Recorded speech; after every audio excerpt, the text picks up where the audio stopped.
Bismillah, assalamu alaikum wa rahmatullah et bienvenue sur cette nouvelle vidéo qui parlera du tawhid en détail. Le tawhid est traduisible en français par le terme unicité, mais ce n'est peut-être pas assez clair pour toi.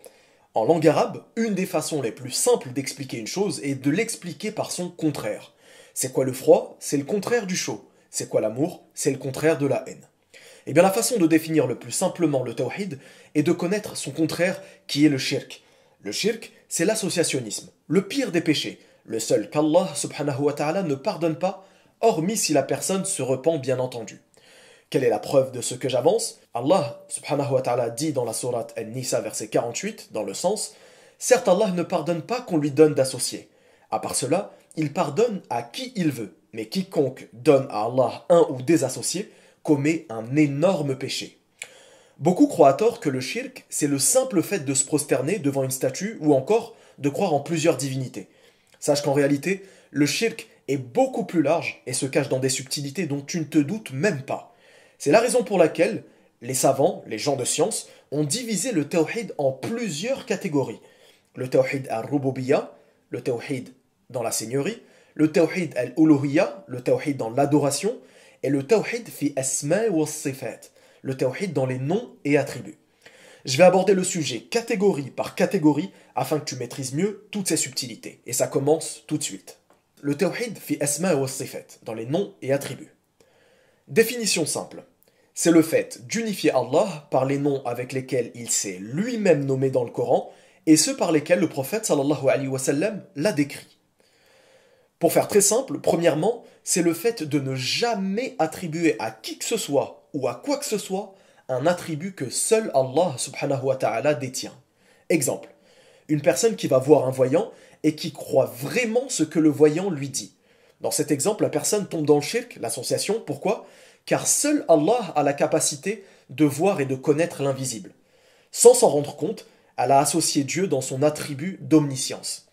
C'est aussi le fait de croire sincèrement que rien n'égalise ou ne dépasse Allah subhanahu wa ta'ala dans ses noms et attributs. Le tawhid dans la seigneurie. Définition simple. C'est le fait d'unifier Allah dans ses actes. Cela signifie de croire sincèrement qu'il est le seul à donner la mort et la vie. C'est à lui que tout appartient et il est le seul gérant. C'est-à-dire, c'est lui qui fait tomber la pluie et qui alterne le jour et la nuit, etc. Nous sommes en Afrique, mais ces méthodes que tu vois sont tout autant répandues en Asie, en Océanie et dans toutes les régions d'Amérique du Sud. L'homme que tu vois prie un arbre en lui demandant la protection, mais peut être aussi amené à demander que la pluie tombe, que les cultures soient fertiles, etc. Le tawhid dans la seigneurie regroupe justement le fait qu'Allah est le seul à donner la mort et la vie, le seul à faire tomber la pluie, le seul à donner la subsistance à chaque être vivant, du plus petit microbe vivant au plus grand des animaux. Dans le verset 45 de la sourate Al-Kahf, Allah subhanahu wa ta'ala nous informe dans le sens et propose-leur l'exemple de la vie d'ici-bas. Elle est semblable à une eau que nous faisons descendre du ciel. La végétation de la terre se mélange à elle, puis elle devient de l'herbe desséchée que les vents dispersent. Allah est certes puissant en toutes choses.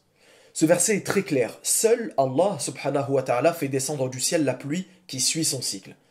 Ceci peut te paraître étrange en 2018, mais quelques siècles ou même quelques années auparavant, de nombreuses personnes pensaient réellement que le soleil, la lune, la pluie, le beau temps, le froid, la chaleur étaient gérés par certains arbres, certaines montagnes ou même certaines statues ou certains saints. Le tawhid dans l'adoration. Définition simple. C'est unifier Allah dans tous les actes d'adoration. Et pour maîtriser cette connaissance, il te faut, en conséquence, savoir ce qu'est une adoration. En réalité, Shaitan, na'alahullah, est rusé. Il se présente aux gens en les égarant soit par leur passion, la musique, la luxure, les jeux de hasard, le mensonge, ce qu'on appelle ash-shahawat, les passions, soit par les ambiguïtés, ce qu'on appelle les shubuhat, ou soit par les deux en même temps. Les ambiguïtés, c'est le fait de faire croire au croyant qu'il a une pratique pieuse, alors qu'en réalité, ce qu'il fait mène soit à l'innovation, al-bida'a, soit pire, au shirk, l'association. Aussi, bon nombre de personnes croient que l'adoration se limite aux 5 piliers de l'islam. Prière, ramadan, zakat, pèlerinage. En réalité, le terme adoration englobe beaucoup plus de choses comme le fait d'invoquer, faire une dua, sacrifier un animal, al-nahr, ou de rechercher la protection et demander secours, al-isti'ana ou al-istighatha. Nous sommes dans la région de Casablanca, mais ces pratiques existent tout autant sur toute la planète. Cette dame souhaite se marier. Elle se rend dans un mausolée afin de solliciter les prétendus pouvoirs d'un mort. Après leur demande, ces femmes sont invitées à laisser leurs sous-vêtements en offrande sur les rochers en contrebas du mausolée. Effectuer ce genre de demande, qui est ici une demande d'aide, représente un acte d'adoration qui doit normalement être fait pour Dieu seul. Voici la raison pour laquelle la personne qui fait cela commet de l'association. Pour finir sur le volet du tawhid dans l'adoration, observez cette vidéo qui est une compilation de vidéos prises en selfie par des pèlerins à Mecca. Vous allez me dire, t'abuses là. Même en selfie, ça peut être du shirk. Eh bien oui. Le fait de se prendre en photo volontairement en train de faire une adoration, en ayant à l'esprit à l'instant T que cette photo sera diffusée à son entourage pour embellir son image, représente de l'association. Prenons l'exemple de parents qui confient leurs enfants nourrissons à une nourrice. Cette nourrice les néglige et les maltraite lorsqu'elle est seule avec eux, mais juste avant que les parents ne viennent les chercher, elle les change et elle les parfume. Pire encore, elle s'amuse avec eux lorsqu'elle se sait observée par leurs parents. Trouvez-vous ce comportement juste et normal? Bien sûr que non. Cette nourrice devrait être professionnelle par amour de son métier et non pas pour plaire aux parents. Eh bien pour l'adoration, c'est pareil. Le croyant ne devrait faire ses adorations que pour plaire à Dieu et personne d'autre. Ne jamais mêler ne serait-ce qu'1% d'ostentation dans son adoration.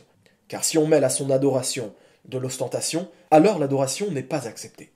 Attention, ne te méprends pas à te dire que l'adoration a duré 60 minutes et que la photo n'a duré que 20 secondes, et donc que l'ostentation de la photo n'est pas grave parce qu'elle est très courte et très petite. Bien au contraire. Allah subhanahu wa ta'ala accepte uniquement les adorations faites avec sincérité et conformité. Sincérité veut dire que 100% de l'adoration doit être faite uniquement pour Dieu. Conformité veut dire que la façon de faire cette adoration doit correspondre à la façon dont l'a faite le prophète sallallahu alayhi wa sallam. En réalité, on se rend compte que le tawhid est le socle commun de toutes les adorations. Il est la base de tout bon comportement sincère. Car sans lui, l'adoration est rejetée. Pire encore, elle peut se retrouver du mauvais côté de la balance. Exemple, une personne qui part en pèlerinage uniquement pour la réputation et pour son image. Ou encore, une personne qui prie un saint ou un tombeau. Il est la base de tout bon comportement sincère, car sans lui, le bon comportement n'est bien souvent qu'opportunisme, ostentation et amour-propre. Exemple, une personnalité qui donne à des associations caritatives pour être défiscalisée ou que l'opinion publique ait une bonne image d'elle.